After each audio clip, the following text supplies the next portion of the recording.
And then the last one is probably the environmental degradation that is going on. So we are facing issues around climate change, deforestation, desertification in lots of parts of Africa as you go to the north. So how do we make it work? So here I have panelists that I would really want to give time to introduce themselves, and then quite a bit, just tell us about your business, because there are people who probably don't know who you are. And then a little bit when we finish that is how you are playing in the sustainability agenda. Yes, we'll start with Wambui. Thank you very much, Francis. So my name is Wambui Mbarire. I run the Retail Trade Association of Kenya, which is a business membership association that brings together the retail sector. And it is run on 3 pillars: the supermarkets, the food eatery, and what we call specialty retail, which is everything else that is not specifically food or supermarket.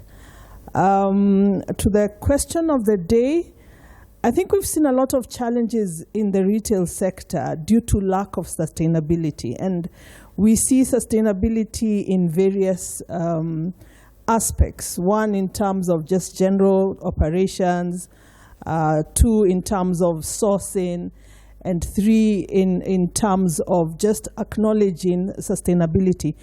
I said earlier on my table that sustainability is like a buzzword right now.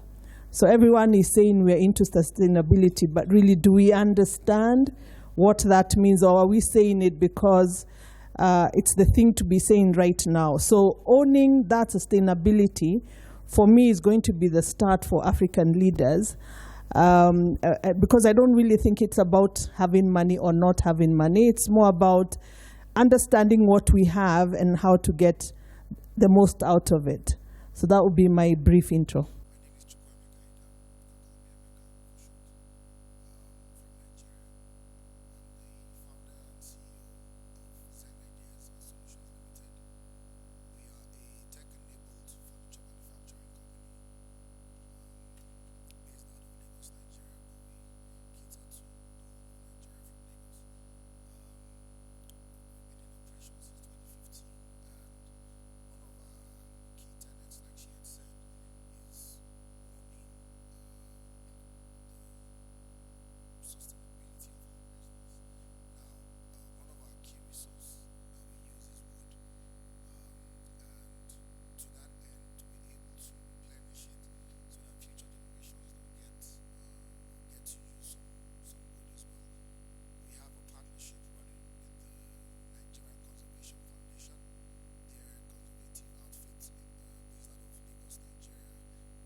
Our aspect, in many ways, our sustainability journey began years ago. I mean, I've been with Dormans now for 30 plus years, but our mission has always been about improving livelihoods through every cup of exceptional coffee. And I think that has guided the way we've done business. I think the word sustainability did not exist then, but it was really embedded within the practices we followed in our organization without really knowing it. Because when you look at the SDG goals today, whether it's having well-being and the like, so just in our practices, when we recruit We don't discriminate. I mean, I feel like I'm an example, being a woman in a manufacturing entity and heading the institution. I feel that it's because of those non-discriminative practices, whether it's providing health care to every single individual in the company, regardless of their being. But over and above that, alone you can only do so much. So like the others have said, we have forged many partnerships. Coffee is an area where, because it's agribusiness, it's agriculture, we are mindful of the the environment as a whole. So we partner with, we've been a platinum sponsor for many years, say with Mount Kenya Trust. Their mission is to protect the biodiversity, whether it's the soils, the water, the wildlife. So we constantly, every year, make sure we sponsor them. We have certification partners like Fair Trade or programs or Rainforest Alliance, food safety. Now, fair trade ensures livelihoods by making sure there is fair and equitable pay across the chain, the whole supply chain. Rainforest will look at elements like, environmental sustainability, the biodiversity and sustainable agriculture. Food safety, we believe, is critical. Being in the food business, we invest in safety. It gives assurance to all our customers that all the processes across the chain are safe and the product will not have any contaminants. And finally, we promise. We've been party as a group. We have invested and we've subscribed to the Science-Based Target Initiative to be carbon neutral. Now, obviously, the nature of our business means we cannot do it alone. We will have to be investing back. And that's a commitment we have made. And we've signed a conduct. What gets measured gets done. So we are always reporting and being measured on our carbon footprint. So it's a big journey, and these are just some of the little things we do. And I think it's a time where it's being embraced, so we're proud to be part of your first forum today. And I congratulate you, Francis, for setting this up today. Thank you. My name is Nasra Nanda. I am the CEO and ESG lead at the Kenya Green Building Society. That's one hat. My other hat is that I'm also a special elect member of County Assembly at the Nairobi City County Assembly. And so I find myself in an interesting space where I'm both an advocate and also tasked with the responsibility to represent and legislate.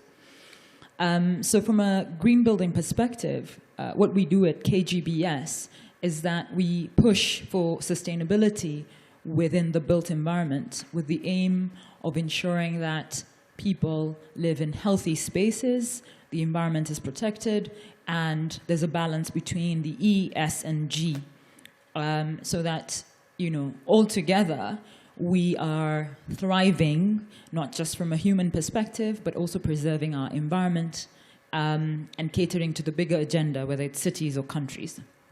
We do this at KGBS through 4 main ways. So one, we advocate, and we've done this through our initiatives and collaborations with county and national government. So one of the things that we are working on right now is assisting the Nairobi City County government with its climate action plan. Separately, we're also trying to incentivize county governments to think about building green. And through that, we are working on green building guidelines at county level. At national level, we've tied our initiatives to the affordable housing agenda. And, in partnership with the IFC, we're trying to incentivize the government to ensure that even as they push for the affordable housing program, they need to do it as a green affordable housing agenda. So being mindful of people and planet. I think from the county government perspective, my aim is to represent, in particular, youth, women, and minorities as a target focus, but now through the lens of sustainability and the urban agenda. Because Nairobi is a city, it's a thriving hub as an urban agenda. And we have a huge opportunity, in my opinion, in positioning ourselves as the green capital of Africa, if not the world. We are the only city which has a park, and I think that's in and of itself an amazing attraction and pulling factor. We are also the leaders of the African Union Climate Change Committee, which then means we are obligated to lead these conversations even at a regional level. So what does this mean for sustainability, in my opinion? It means that before we rush into reporting, we need to build capacity. We need to understand what that looks like from a government perspective in terms of what we want to achieve, what is our focus area. The three that come to mind for Kenya is, of course, the affordable housing agenda. We also have to protect our forests. And we also have to make sure that we are, supporting the renewable energy growth. So if you combine those three, then we're supporting industries and the GDP. Second, I think, is to also tap into sustainable financing. Investors now are not only looking to making money, they're looking at how money is made. So this means, as we think about our agenda from a government and private sector perspective, we need to understand bankability. So we're going to say that we are doing things, but that needs to translate to the investor lens so that we can realize that opportunity. And lastly, I think I'm just grateful to be in this room because we have the Africa Climate Summit. We have the Africa Energy Forum. We just had the UN Habitat Assembly. All the three in Nairobi. That says something. That says that people are looking at Kenya as a hub to lead conversations for opportunities and for growth. So today I'm hoping that through this panel we unpack that and we hopefully come out of this engaged and hopeful. Thank you. Thank you, Nasra. I think before the gentleman makes his intro, is just for us to give him a round of applause for Biofoods getting the B Corp certification. I don't know, was it like 2 weeks ago? But you can tell us something. Yeah. Okay, thank you. Good morning, everyone. My name is Joachim Westerweld. I'm very happy to be here. I have many hats. I'm the CEO at Biofoods. I'm the CEO at Highlands Drinks. We are also deeply involved in Greenspoon. We're major shareholders in Greenspoon, as you might know. And I have a joint venture partner, Caesar. We are also working together with Victory Farms in a joint venture to start making aqua feed, hopefully in July of this year, for Victory Farms and other other fish farms in East Africa. Thank you, Francis, for mentioning B Corp. We're very proud of that. But I think the B Corp certification is a result of something which we decided to do as Bio many, many years ago. So for us, sustainability is not a buzzword. For us, sustainability is core to our strategy. The mission of Bio is we are building a world where everybody has access to safe and healthy food now and in the future. I think everybody that knows Bio, and I hope there's many people here, we are all about quality, we're all about trust, we're all about great taste. And we, years ago, said, if we want to do that, first of all, we need to take care of our farmers, we need to take care of our people, we need to take care of our customers, and we need to do it now in a way that we also have a future.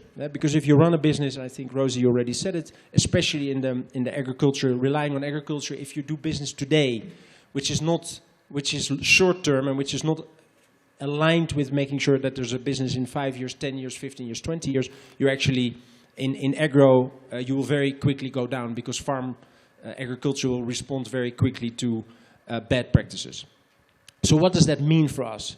It means that in everything we do, sustainability is a very important parameter of decision making. And I can give you some examples, very, very practical examples. Has anybody noticed when they go to the supermarkets, for instance, in February, there was no butter? Yes?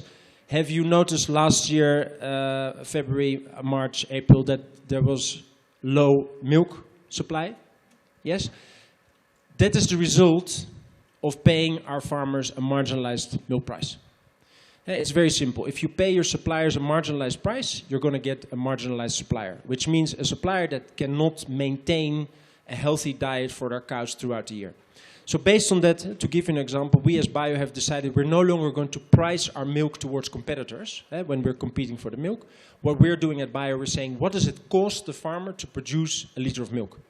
And then we look at what is global best practice, what margin should they be able to make to have a healthy business. So we price to cost. So we basically say, what's the feed cost? And then we give a margin. And I can give you an example that we put our money where our mouth is.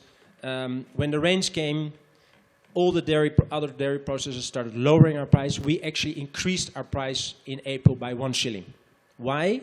Because we said it's very clear that the input cost to our farmers, I don't know if you've lately tried to buy maize, ugali, or if you try to fuel your car, all the input costs are going up, right?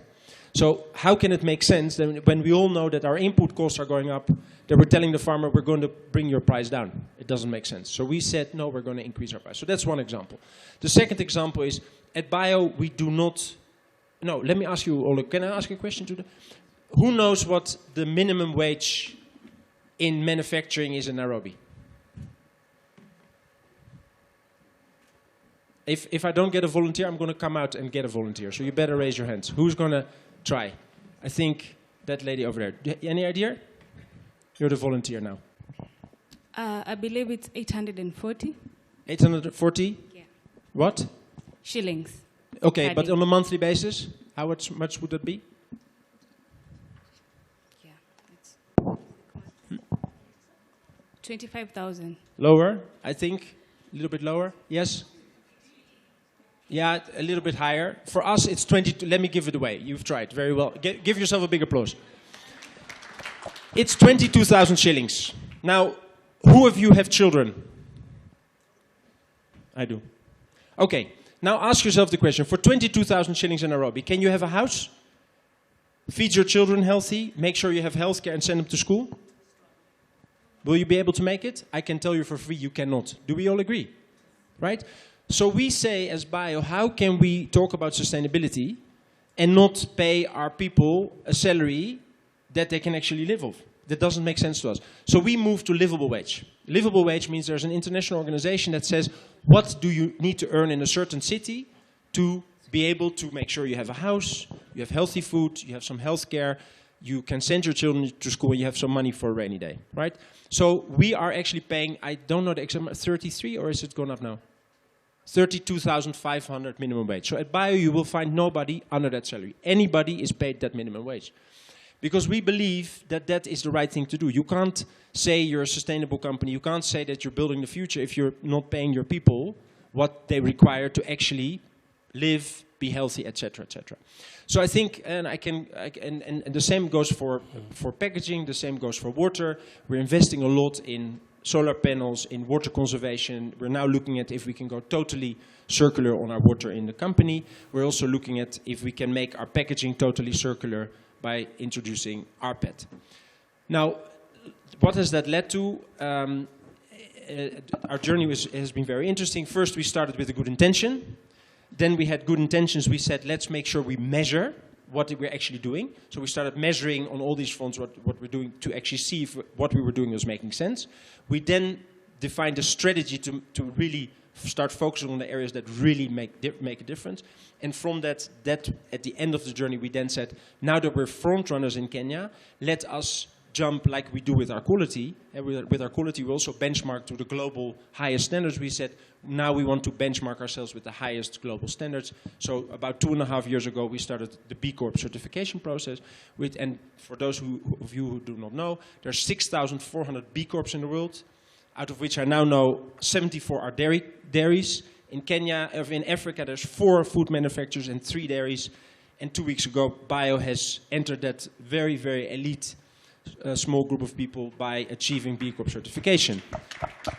And what does that mean? I can tell you, if you go to the B Corp office and you ask what's the shoe size of the CEO, they will be able to tell you, because they will look at everything. They look at your environmental practices. They look if your articles of association are actually incorporating explicitly that you lock sustainability as a core to your business. They look at your people practices. They look at everything. So we're very proud, but that is the start of the journey, because that is a certification, but in the end of the day, and Rozy and the remarks have been made, it is all about really now driving down CO2 footprint, not only offsetting. We are carbon neutral. Bio is carbon neutral, so we're offsetting our carbon footprint. However, we want to now start working on absolute reduction. We want to look at going totally circular on water. We want to look at going totally circular on plastic, because certification is one thing, but the journey is really ahead of us. And that's why I'm very excited about being here today and seeing so many people. I think if we look around, if we see what's happening in our environment, if we see what's happening with population growth, if we see the inefficiency in the agricultural sector, sustainability should not be a buzzword. Sustainability at the core of your strategy is the only sensible way to do business. Anybody that goes home tonight and does not think sustainability should be a core parameter of my business, you're stealing from society, you're stealing from the population, but you're also stealing from yourself. Because what you're doing today is not aligned with what you want to do in 5 years, and 10 years, and 15 years, and 20 years. And that is by now the timeline that we're talking about. We're not talking about in 50 years. We're not talking about 100 years. We're talking, we can see the impact of what we're doing each and every day. I hope today will be a great catalyst to gain that momentum. Let's vie together to stop having sustainability as a buzzword and to bring it to the core of what we do every day. Asante. Wow. Wow. Really deep and inspirational, Joachim. Yeah, for our viewers online, welcome. And from wherever you are, you can probably send in your chats on Zoom or on LinkedIn, and we'll be able to see how best to handle that. Now, I'd like to come back to Rozy. And I think Joachim is talking about leadership here, and it starts really down at each and every facility and every home.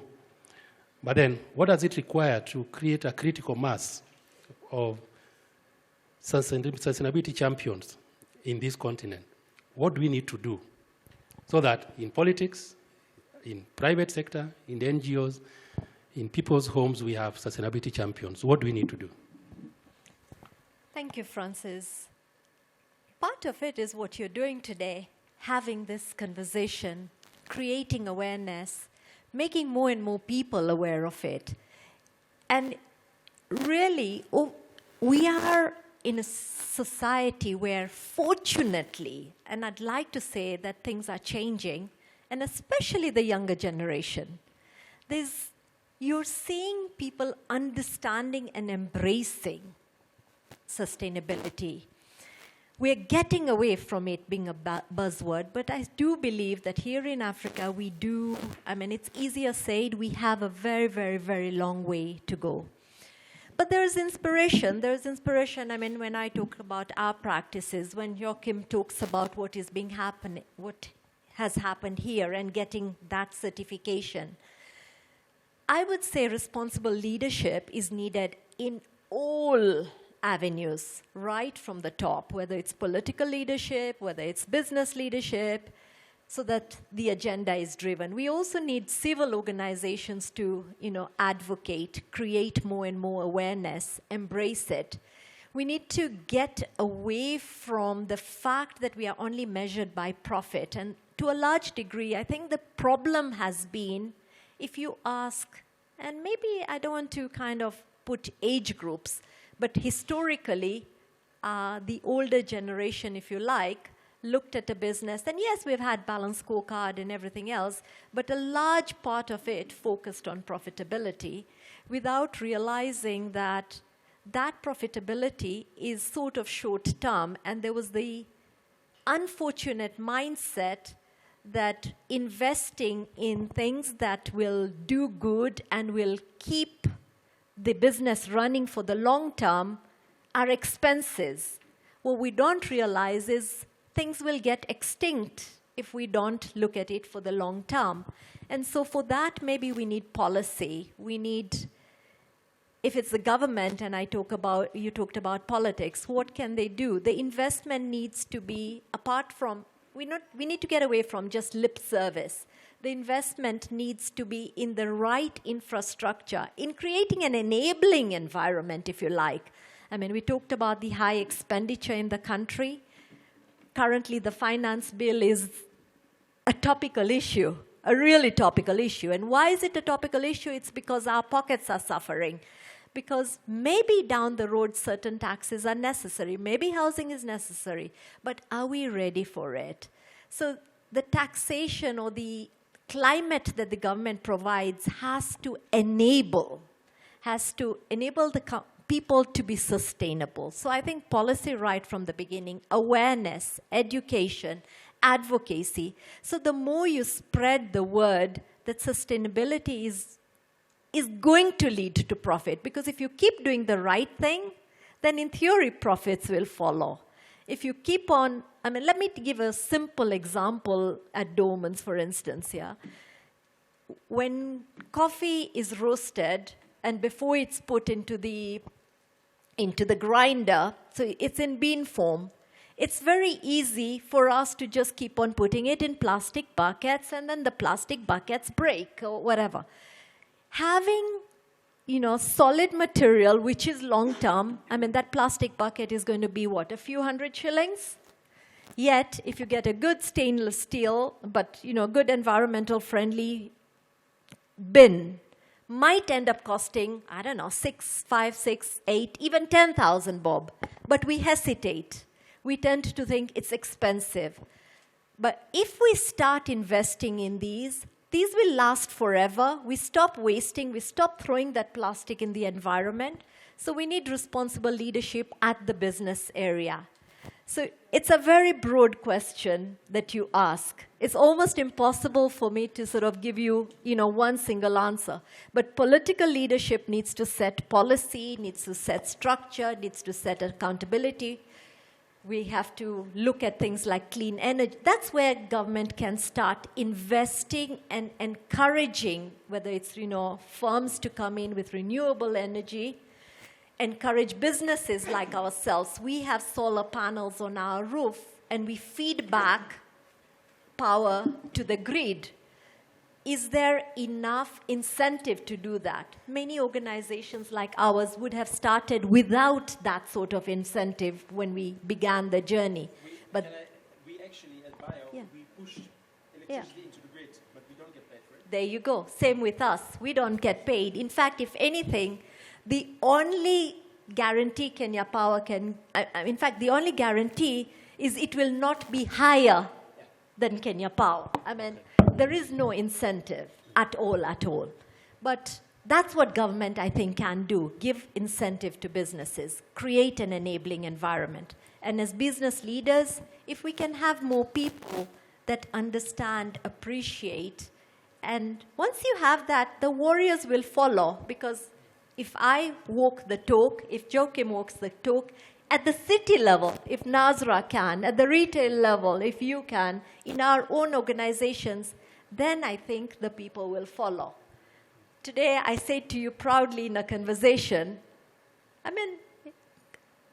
professions are changing. My son is 26 years old, and he is studying, and I've never heard the word, green and sustainability finance professional. That's what he's studying. I didn't know they existed. But what was really exciting for me is he just traveled for the first time. So feeling very good, this young lad traveling, being sent somewhere on business. He's working with the Nairobi International Finance Center. So he was on a limited budget, first job, and mom wants him to be sustainable, so she's not just going to give him all the money, you've got to also work for it. So with the limited budget he had, he bought 2 items when he came home, and I was very excited. One was metal straws, because he said he had never seen them here. So I think when you walk the talk, it happens. People see and they copy. The second thing was, yes, it was plastic, but there were ice cubes, because he loves his Coca-Cola. If there's anything that he says, I have a bad habit, Mom, it's Coca-Cola. But he's always putting ice, and he says, it just occurred to me, I'm always using water. So these are like, yes, they are plastic, and I have no idea what the material is, but you put them in the fridge, and so you reuse this all the time. So to me, these are the warriors, if you ask me, the youngsters who see, who copy, who then preach the word. In this room also, I've heard a lot of people talk about the linkages they have, the professions they have, which we had not heard of before.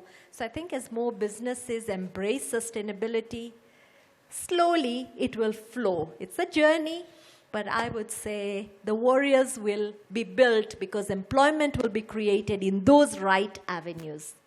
Thank you. Thank Long, you. but I hope I answered your question. Thank you, thank you. Wambui, we've talked a lot about the changing retail scene in Kenya, and lots of guys here probably want more of their products into the shelves.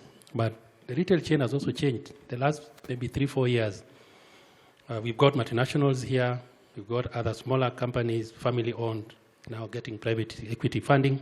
So there's growth, and then there's also change. But then I think one of the key sustainability issues in the retail chain is facilitating more local production, agriculture, manufacturing. Are there like 2 or 3 key issues that the members of the association face in terms of delivering on that mandate, local agriculture, production, and manufacturing, so that they can sell more local? But I know it's easier said than done, than just saying, let's bring in things into the shelf. What are the challenges in retailers getting local manufacturing done? Let's start with the agricultural sector. So one of the things that fresh has grown a lot in the supermarket. And it would be awesome to be able to source from Farmer A everything. But the challenges that come out of that is usually quality, traceability, consistency. So one of the things we've done in the last 3 years is so I think that most Kenyans don't know, because we don't ask and we don't demand, is that the country actually has a food standard for farm produce. It's been available for, I think, the last 6-7 years. So we did a pilot with it. And to ensure that we start that conversation, we worked with people who already supply the supermarkets and attempted to implement that standard. Now, the standard is meant for a local farmer who has no eye on export. So in most cases, because it's never been there, they don't have the basics of it.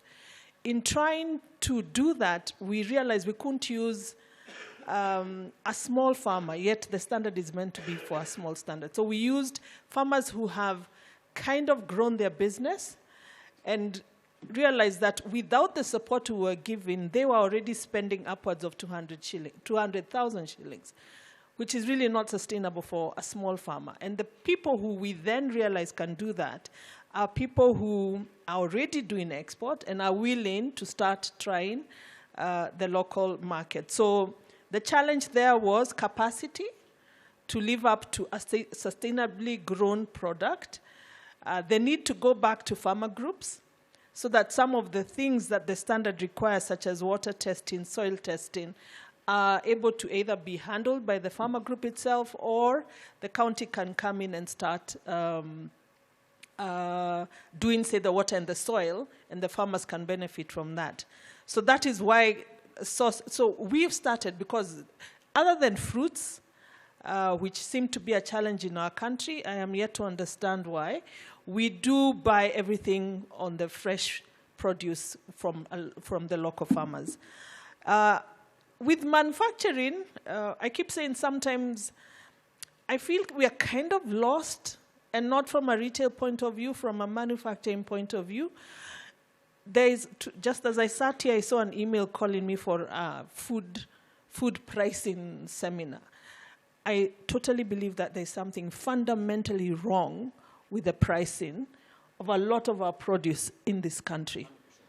And I'll tell you what, Dormans is a very famous Kenyan brand, but we get people who come to visit Kenya with the excitement. I mean, if you go to a country where they're famous for X, that's what you want to buy there. But we have guys coming to Kenya, and the thing they want to go to the shelf for is coffee. But half the time they say, it's okay, I'll buy it when I go back. Yeah, it's cheaper out there than it is. And it's not Dormans alone, it's a lot of our produce. So there's something fundamentally wrong. And what challenges me is manufacturers will then complain about there not being enough demand. But then when they do production, when we order from a retail point of view, I don't know whether Joachim and Rozy might be the exception, you will tell me. Half the time, there is a short order. So I order 100 pieces, I get 60. And then you're saying you don't have enough demand. But if you're not delivering 100%, it means there is a problem, because I also know you're not exporting. Before it used to be you're not paying me. But now even if you're getting paid, you're not really. So, and then this fundamentally wrong thing with our pricing tends to make imported products cheaper. So I can pick items on the shelf that can very easily be manufactured locally, but the competing product that is imported is cheaper. And it's come from Dubai, gone through customs, the shipping, paid all taxes, now on the shelf, and it is cheaper than something produced locally. So those are the challenges that we see that are creating, that distort the market, in my view. So it becomes, and as Rozy says, at the end of the day, 90% of businesses are still looking to make a profit before they think, how can we maybe work together to bring down these prices? How can we work together to widen the product range? Because truly there are things in retail that, even as a retail representative, I always feel we could do this. There was an eye-opener moment during COVID when borders were closed and people started thinking import substitution. And really, it was a moment we really would have ridden on as a country.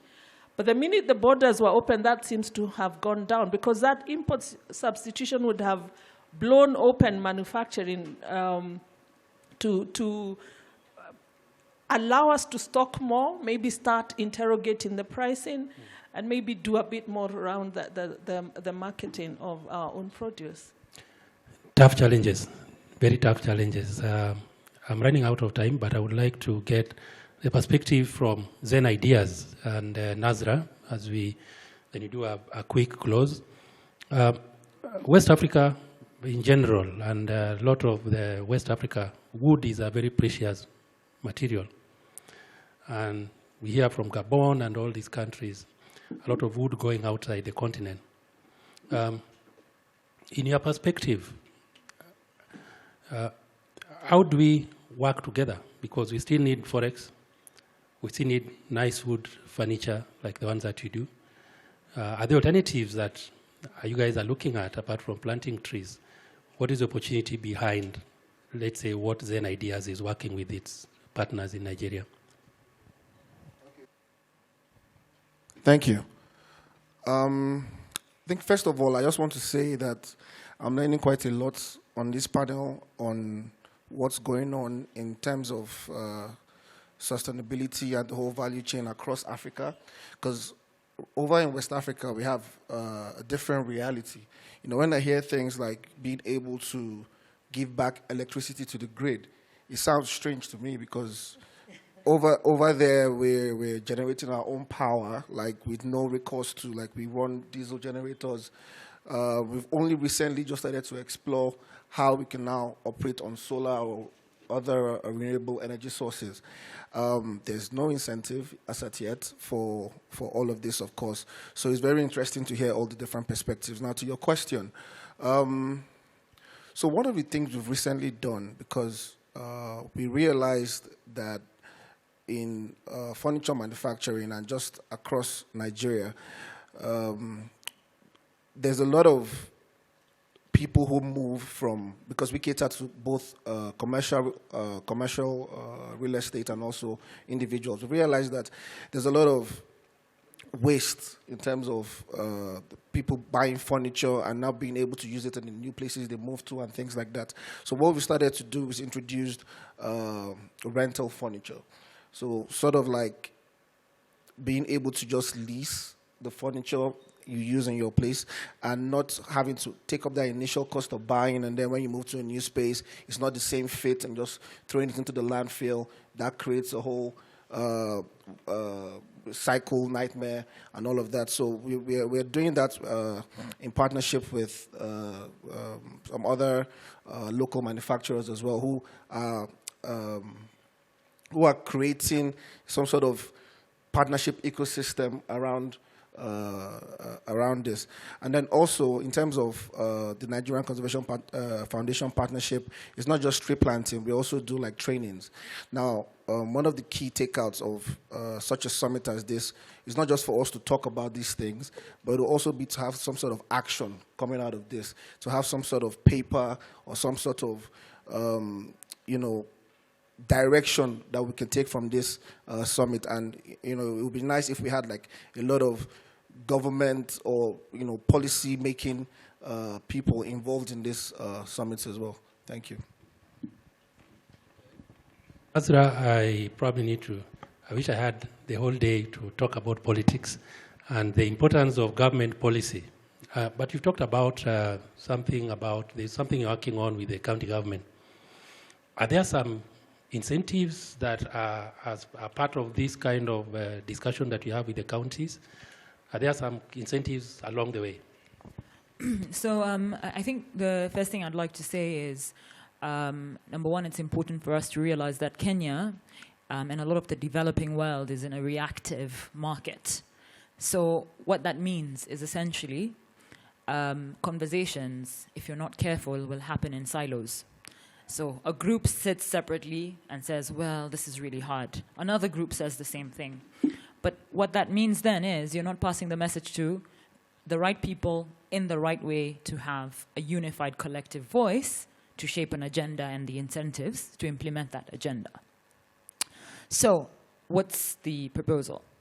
Number one, I mentioned that there was the county action plan. So it has specific areas. And what would be very, very useful is to understand this is either the national plan or the county plan. And then you tap into your specific area and say, for example, as manufacturers or players in the, commercial forestry sector, we can support, it's important to say that, we can support your agenda if we can have the following. Or alternatively, we see that this is what you want to do. That's fantastic. But it might not be practical because there are certain barriers within the market. But if you change it or tweak it, or we can collaborate in the following ways, then we can move forward. I've not seen that from the private sector so far. And that's a challenge because if the government is giving an agenda and it's just a piece of paper, it doesn't help the government, nor does it help you. So in terms of incentives, there are incentives in silos.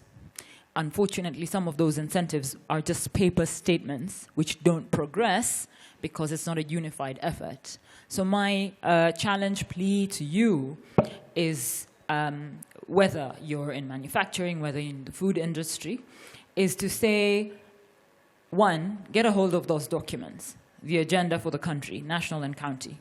Understand how it's affecting your particular industry, and then propose a mindset change, an incentive, and a plan to support that agenda. Don't you think it would be good to have maybe something like this, government and the private sector through the associations? So for sure, and in fact, one of the things that we'll be actually inviting you to is that kind of forum. So I think one of the key opportunities we have, again, with the Africa Climate Summit, I don't mean to be a broken record, is that the Africa Climate Summit presents an opportunity for you to say, well, as Kenya, you're saying you're a leader. That's fine. It's an excellent opportunity. So what's your plan to implement that agenda? By putting the onus on the government, not in a hostile manner, but to say, we see there's a huge opportunity for Kenya.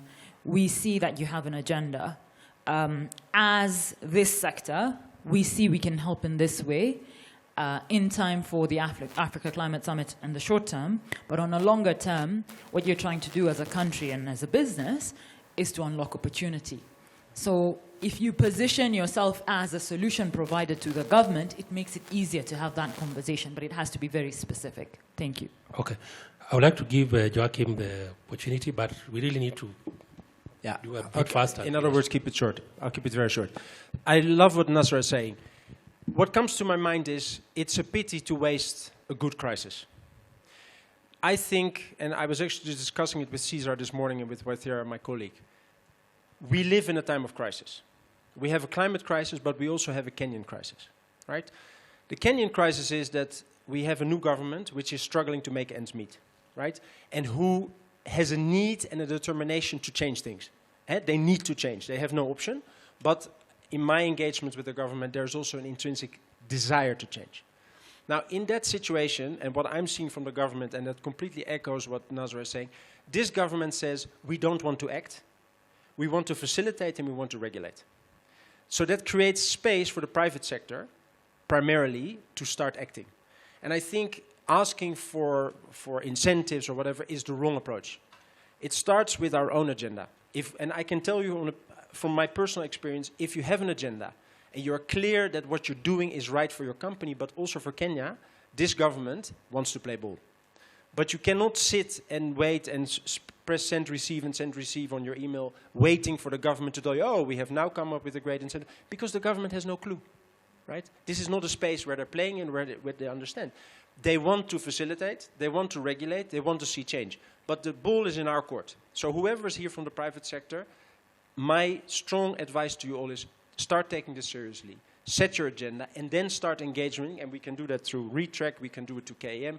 Also, anybody here today that's interested to know what we've done at Bio, you're welcome. Our team is here. We will invite you. We will tell you exactly how we've done it, how we approach it. Why? Because we're not doing this because we want to be the best boy or girl in class. We're doing this because we want to change the way we're doing business in Kenya. So this is an open invitation to everybody that is here. My colleagues are here. We want to help. But set your agenda, and based on that agenda, engage with this government. And I can give you on a piece of paper, if you have a good idea, which makes sense for Kenya, and which makes sense for your business, doors will be open. Thank you. Okay, so I know I started with saying sustainability is a buzzword, and then we make it the business of companies. But in my view, one of the ways that we're going to win the battle is by bringing in the consumers. So the consumers need to be heard. They need to be on the table as we have the conversation. One of the challenges I give people often is there's this thing of we'll sit here and we'll be here until lunchtime, and then we'll all go and have a beautiful meal. Key thing for me in those meals is that you serve yourself. Yet, if after the meal you've served yourself and I walk around, enough of you have food left on your table. That for me is where sustainability starts. I keep telling people there's a reason it's called self-service. It's so you serve only that which you can finish. So really, if you served yourself and you left food in a plate, then you're not a sustainable champion, yet you're seated in this room. And that applies to your children. Enough people put up their hands. Just teaching children about that element of not wasting food, not wasting water. If you put water in a glass, finish it. Not wasting anything that you're consuming that can be, the life of that product can be extended. So sustainability should start in my personal space. It goes down to separating waste, because separating waste then allows a waste collector or a recycler to then push it to the next level. So everything starts in your personal space. That is where sustainability starts. Even if the leaders don't pick it up, and you pick it up as an individual, you're able to push it up. So let's start sustainability at my personal space.